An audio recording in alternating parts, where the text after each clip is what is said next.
Back, everyone. Technology that can predict crime before it happens. Yes, that's the plot of the 2002 movie Minority Report. I think they made it a show too. It was a CBS show as well. Kind of had a similar kind of thing. But it's also what some tech companies claim their artificial intelligence can do. Here to talk about how this technology is being used by police departments and whether it's being used very well, our buddy, our friend, tech expert Dave Hatter. Dave, how you doing, buddy?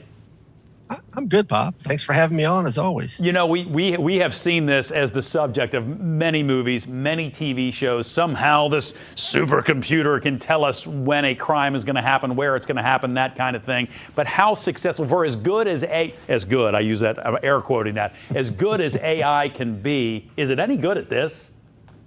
Yeah, Bob, I think air quotes are the right way to think about this. And also, you mentioned Minority Report, which immediately springs to mind when I see these kind of stories. Yeah. So, AI has had significant advances. And I just want to remind folks, the whole idea of artificial intelligence isn't new, right? It's been in science fiction for a long time. It's been worked on for decades. And, it's had spurts where they have some advances and then it kind of falls off. And here recently in the last couple of years, it's gotten a lot of attention because it has, made some pretty significant improvements. This idea of predictive policing is not new. And, I've had a lot of concerns about this for a long time because as a guy who spent roughly 25 years as a software engineer, writing code, now not systems like this, but just building business applications for businesses, Bob, I can tell you, I had created who knows how many bugs, not intentionally. I'm just a human being. I make mistakes like everyone else. Sure. And my point is, when you try to build a system that can predict, obviously you need a lot of data, right? Because you're going to look for patterns in that data. And that's one of the things AI is generally really, really good at, is finding patterns that are more difficult for human beings to find, especially in gigantic data sets.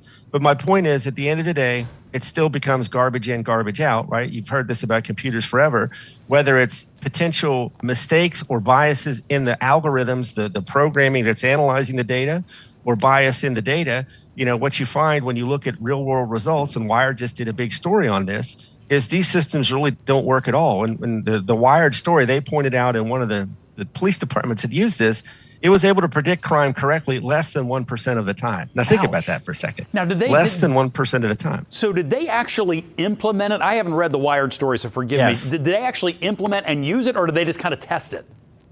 Yeah, they bought it and used it for a while and found that it really wasn't working very good. And I can feel very confident in saying, if you were to work with a police detective that, let's say, had 20 years of experience working in a given area, I guarantee they'd be a lot better than 1%. Yeah. So the software seems to be a complete failure. The company that was behind it, has sort of changed their names and I think are shifting out of this because the other problem though with it, Bob, is if it's predicting incorrectly, what does that mean in terms of resources? What does that mean in terms of the people that live in these areas that, supposedly there's crime, but there isn't? What does that mean for, people who would potentially be swept up in this sort of thing by these biased algorithms? So whether it's facial recognition or any of the things that AI has been used for around law enforcement, you're going to find time and time again, it just doesn't work very good at this point. And, a lot of cities that have gone down this road, whether it's facial recognition or that sort of thing, have backed off of it because it just doesn't work. And in my opinion, creates new problems. Well, and let me ask you this. How much should the average citizen who is not living in one of these places where it's been tried worry about this kind of thing? And what I mean by that is, a lot of times with technology, the first few times you try something, it doesn't work so well. Will people keep trying it and will it keep getting better? Or do you think we're about as far down the road as you can get with this stuff? Well, I think they'll keep trying it because there's money to be made if you can come up with something that actually works. And again, assuming it actually works, could you rearrange your resources to put them where they really need to be? Maybe. I think there's a lot of problems. So again, you have biased data feeding into these things. And I'm not saying it's intentional bias. I'm just saying there's just bias in the data.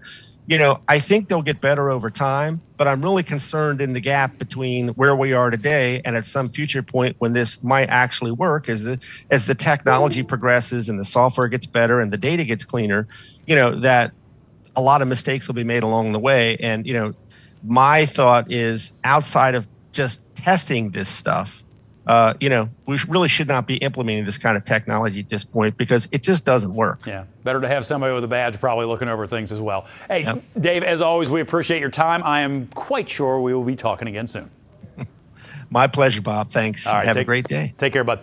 Sure, you can stop watching, but let's be honest, you want to know more. Tap the links or even better, click subscribe to stay in the know.